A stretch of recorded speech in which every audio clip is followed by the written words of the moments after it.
আসসালামু আলাইকুম। আজকে আবারও নিয়ে এসেছি আমাদের ছোটবেলার সুন্দর স্মৃতি শন পাপড়ি। আমার চ্যানেলে অলরেডি একটি শন পাপড়ির রেসিপি আছে, যেটা আমি করেছিলাম বেসন দিয়ে আর অল্প পরিমাণ ময়দা দিয়ে। আজকে শন পাপড়িটা করব শুধু ময়দা দিয়ে। একদমই সহজ করে দেখাচ্ছি। ভিডিওটি যদি মনোযোগ দিয়ে দেখেন তাহলে অবশ্যই যে কেউই এই শন পাপড়িটা বানাতে পারবে। চুলায় একটি প্যানে নিলাম। প্যানে আমি দিয়ে দিচ্ছি 2 টেবিল চামচ ঘি। ঘিয়ের বদলে তেলও দিতে পারবেন, তবে ঘিটা দিলেই মজা লাগবে বেশি। ঘিটা এখানে গরম হয়ে গলে গেছে। দিয়ে দিচ্ছি 1 কাপ ময়দা।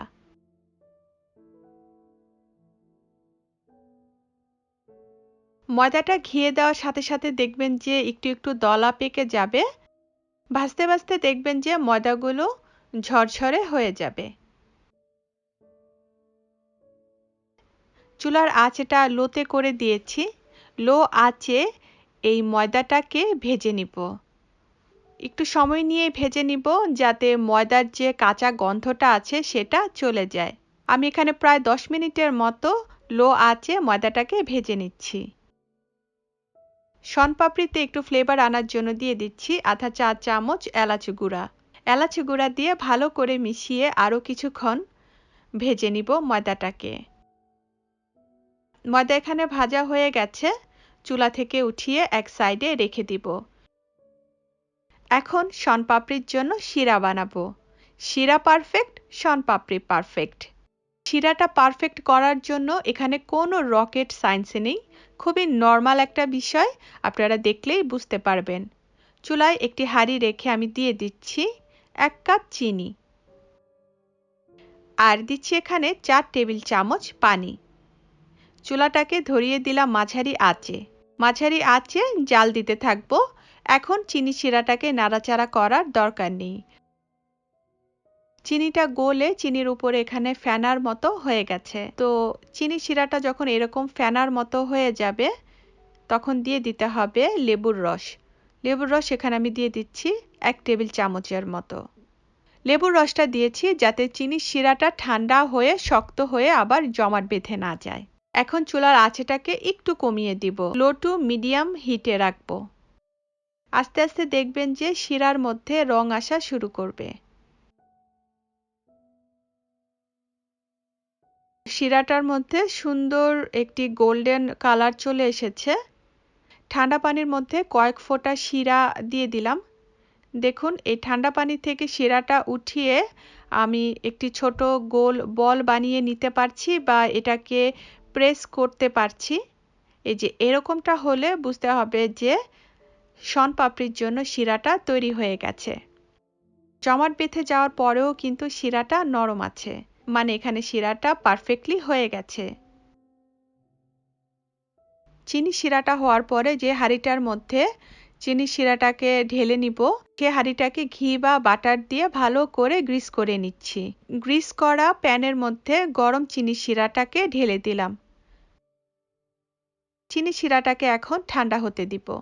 ঠান্ডা হতে থাকবে আর এই যে স্প্যাচুলা দিয়ে নাড়তে থাকবো। স্প্যাচুলা দিয়ে নাড়তে থাকবো আর চিনি শিরাটাকে ঠান্ডা করে নিব। কাঠের কোনো চামচ বা স্প্যাচুলা ইউজ করতে যাবেন না। ভালো হয় এরকম সিলিকনের স্প্যাচুলা বা স্টিলের স্প্যাচুলা।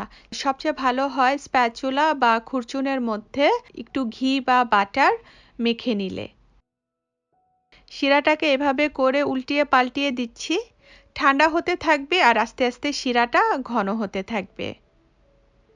শিরাটা যখন আমি হাত দিয়ে ধরতে পারবো সেরকমটা ঠান্ডা হবে, মানে একদম ঠান্ডা না, মোটামুটি গরমই থাকবে, যে হাত দিয়ে ধরতে একটু কষ্টই হবে। আস্তে আস্তে হাতে নিয়ে নিতে হবে চিনি শিরাটাকে। শিরাটা এখনো ভালোই গরম আছে, যে আমি হাত দিয়ে অনেকক্ষণ ধরে রাখতে পারছি না। শিরাটাকে যে এভাবে করে টেনে টেনে মুড়িয়ে নিচ্ছি। শিরাটা এখনো ভালোই গরম আছে। এখন এই শিরাটাকে যে এরকম গোল করে নিব, পেঁচিয়ে নিব, আবার একটু টেনে লম্বা করে নিব। আপনারা দেখলেই বুঝতে পারছেন যে আমি কিভাবে করছি। একবার এই যে এরকম করে পেঁচিয়ে নিচ্ছি, এরপর একটু টান দিয়ে লম্বা করে নিচ্ছি। আবারও পেঁচিয়ে নিচ্ছি আর টান দিয়ে লম্বা করে নিচ্ছি। প্রায় 8 থেকে 10 বারের মতো পেঁচিয়ে নিচ্ছি আর টান দিয়ে লম্বা করে নিচ্ছি।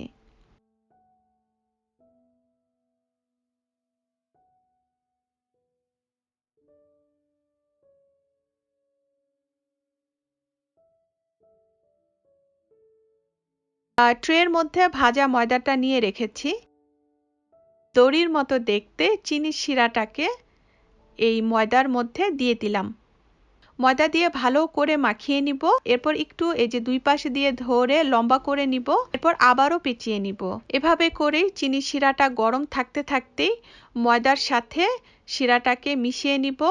একবার গোল করে নিব, এরপর দুই পাশে ধরে একটু টেনে লম্বা করে নিব। এটাই হচ্ছে কাজ। ময়দার সাথে গড়িয়ে নিব, এরপর পেঁচিয়ে নিব, এরপর দুই পাশে দিয়ে ধরে একটু টান দিয়ে নিব। নরমালি এই কাজটি 2 জনে মিলে করে, 3 জনে মিলে করে, আরও অনেকে মিলেই করে। এতে কাজটা সুবিধা হয়। চিনি শিরাটা যখন ঠান্ডা হতে শুরু করবে তখন চিনি শিরাটা আস্তে আস্তে শক্ত হয়ে যেতে থাকবে, যে টান দিতে কষ্ট হবে। তাই চেষ্টা করবেন 2 জনে মিলেই করতে, এতে সুবিধা হবে করতে। আস্তে আস্তে চিনি শিরাটা সুতায় পরিণত হচ্ছে। ময়দাটা ভালোভাবে চিনি শিরার মধ্যে মিশিয়ে নিচ্ছি। এরপর গোল করে নিচ্ছি। এরপর দুই পাশে দিয়ে টেনে লম্বা করে নিচ্ছি। চিনি শিরাটা একদম চিকন রেশমি সুতার মতো হওয়া না পর্যন্ত এভাবেই করতে থাকবো। আস্তে আস্তে দেখবেন যে এভাবে টানতে একটু কষ্ট হবে, কারণ চিনি শিরাটা এখানে অনেকটাই ঠান্ডা হয়ে গেছে। তাই চিনি শিরাটা গরম থাকতে থাকতেই দ্রুত হাতে যতটুকু সম্ভব এভাবে করে পেঁচিয়ে পেঁচিয়ে লম্বা করে টেনে টেনে শনপাপড়িটা বানিয়ে ফেলতে হবে। আর আমার এখানে দেখুন শনপাপড়িও তৈরি হয়ে গেছে। অতিরিক্ত ময়দাগুলো শনপাপড়ি থেকে ঝেড়ে ফেলে দিতে হবে। দেখুন চিকন মানে কোন চিকন, চিকনের উপরে চিকন সুতা হয়ে গেছে চিনি শিরাটা। 1 কাপ চিনি শিরা দিয়ে এখানে দেখুন কতগুলো শনপাপড়ি হয়েছে। আগে তো শনপাপড়ি খোলা বিক্রি করা হতো, ওই যে মুড়ির টিনের মতো টিনের মধ্যে নিয়ে কাঁধে নিয়ে নিয়ে ফেরি করে করে শনপাপড়ি বিক্রি করা হতো। এরপর 2 টাকার 5 টাকার কিনে খেতাম আমরা। আর সেই শনপাপড়িগুলো দেওয়া হতো পেপার বা ছোট ছোট কাগজের উপরে। এখন ভালো ভালো সুপার স্টোরগুলোতেও কিন্তু শনপাপড়ি পাওয়া যায়। অনেক সময় স্কোয়ার করে কাটা থাকে বা অনেক সময় যে এরকম গোল গোল করে কাটা থাকে, আর এর উপরে কিছু পরিমাণ বাদামও দেওয়া থাকে। আমি এখানে যে এরকম একটি টিনের ছোট বাটির মধ্যে অল্প অল্প করে শনপাপড়ি নিয়ে নিচ্ছি। নিয়ে যে এরকম গোল আকার দিয়ে দিচ্ছি শনপাপড়ির মধ্যে। চাইলে শনপাপড়ির উপরে একটু বাদামও দেওয়া যাবে। তবে আগের শনপাপড়ির মধ্যে কিন্তু কোনো বাদাম টাদাম দেওয়া হতো না। সবকিছু উন্নত হয়েছে, সাথে শনপাপড়ির মধ্যেও ভ্যারিয়েশন এসেছে, শনপাপড়িও উন্নত হয়ে গেছে। শনপাপড়িও হয়ে গেছে এখন বাদামের শনপাপড়ি। শনপাপড়িটা বানানো আসলেই খুবই সোজা, শুধু কিছু টিপস ফলো করলেই হবে। শনপাপড়িটা যে কোনো এয়ারটাইট বক্সে ভরে প্রায় 1.5 সপ্তাহ থেকে 2 সপ্তাহের মতো খাওয়া যাবে। এই তো ছোটবেলার ভালোবাসার স্মৃতি শনপাপড়ি তৈরি হয়ে গেল। বানাতে খুব একটা বেশি সময় নেয় না, শুধুমাত্র একটু শারীরিক খাটনি আছে। যদি 2 জনে মিলে করে তাহলে কিন্তু খাটনিটাও অত বেশি না। তো আমার আজকের শনপাপড়ির রেসিপিটি শেষ হয়ে গেল। আশা করব আপনাদের ভালো লাগবে। কোনো কিছু জানার থাকলে প্রশ্ন করবেন, চেষ্টা করব উত্তর দেওয়ার। ভালো থাকবেন সবাই। আল্লাহ হাফেজ।